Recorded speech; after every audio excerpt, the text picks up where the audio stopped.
Sambil contoh misalnya kalau kita bicara tentang geostrategis, geopolitik, atau juga geoekonomi terkait dengan Taliban dan keberadaannya di Afghanistan dalam pusaran konflik kemarin sampai dengan saat ini kita dapati Taliban memegang kendali penuh, bisa dikatakan demikian di Afghanistan.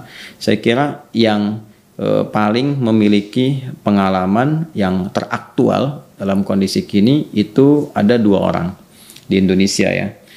Satu Pak Yusuf Kalla, Muhammad Yusuf Kalla, kan mantan Wapres di 2014-2019, kita mengenal baik juga di DMI ya, Ketua Dewan Masjid Indonesia, dan di PMI juga, Palang Merah Indonesia. Kemudian juga ada Pak Hamid Awaludin, Mas Klik mungkin pernah dengar, mantan Menkumham ya terdahulu. Nah itu keduanya terlibat dalam konteks memberikan satu ruang untuk berdialog dalam mencapai perdamaian di Afghanistan dan menjadi fasilitator yang sangat efektif ya di saat pemerintahan Abdul Ghani yang kemarin kabur itu ya, dan berusaha untuk didialogkan antara pemerintahan Afghanistan waktu itu dengan Taliban, dan cukup mengetahui perkembangan sampai dengan kini, terutama dari aspek geostrategis, geopolitik, juga barangkali geoekonomi.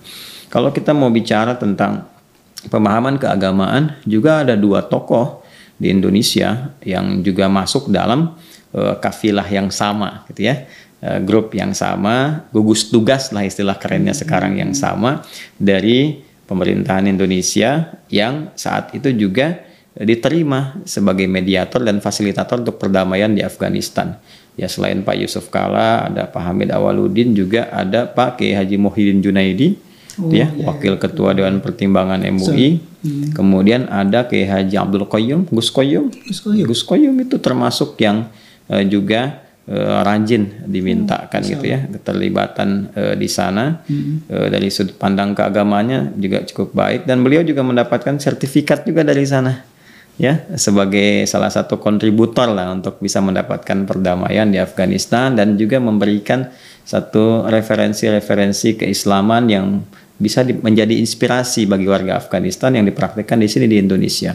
Jadi kalau kita mau bicara sudut pandang tadi, karena kan kita melihat dari jauh ya, sedangkan mereka kan hadir ke sana, ya kan, mengamati. Sekarang kan banyak pengamat itu kan mengamati. Nah mengamati ini kan terbagi 2. Ada yang merasakan, melihat secara langsung, berdialog, mengetahui petanya langsung. Ada yang melihat dari kejauhan, baca-baca di Google, baca-baca referensi berita dan sebagainya. Kan tidak sama. La yastawil ladzina la ya'lamuna wal ladzina la ya'lamun. Tidak sama antara orang yang mengetahui real keadaan sesungguhnya dengan orang-orang yang belum mengetahui atau mendapatkan referensi terbatas gitu.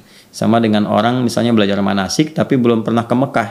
Ya kan, tahu nih cara-caranya haji misalnya wukuf di Padang Arafah, demikian seterusnya sampai dengan tuntas, tapi belum pernah ke sana. Berbeda dengan orang yang pernah ke sana, pernah menjalaninya, tahu ilmunya, kan ceritanya akan berbeda gitu ya. Betul. Sudut pandangnya kita akan lebih terpetakan dengan baik gitu. Jadi saya menyarankan kalau ingin membahas tentang persoalan tadi, maka yang pertama harus didengar adalah orang-orang yang memang terlibat langsung di sana sebagai peran-peran tertentu yang membawa kemaslahatan, seperti yang tadi saya sebutkan.